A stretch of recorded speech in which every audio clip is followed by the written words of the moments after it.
जो लोग मुसलमान हैं एक बार कब्रिस्तान रात के अंधेरे में जाएं। अल्लाह पाक कुरान पाक में फरमाता है, हमने मौत को इंसान के लिए मुकर्रर किया है ताकि इसकी आजमाइश की जाए। हर बंदे को मरना है। मौत का वक्त नहीं पता कब, कहाँ और कैसे आ जाए। आज मेरी बारी है तो कल तुम्हारी बारी है। ये जरूरी नहीं कि 60 साल की उम्र होगी तो उसके बाद मौत आएगी। जवानी में भी लोग मर जाते हैं।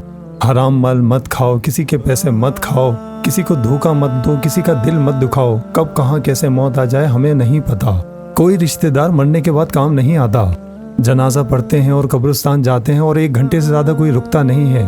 फिर उसके बाद आप और अंधेरी कब्र। जब भी नमाज पढ़ें तो अल्लाह ताला से दुआ मांगे, ए अल्लाह मुझे कब्र के अजाब से बचा, कब्र के खौफ से बचा।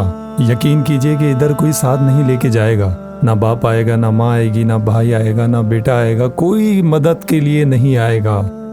आज खुद इंसान इतना बिजी है अपनी जिंदगी में कि अपने रिश्तेदारों को भूल जाता है। तो मरने के बाद कोई किसी को क्या याद रखेगा। सिर्फ साथ जो देंगे वो हैं आपके नेक अमाल।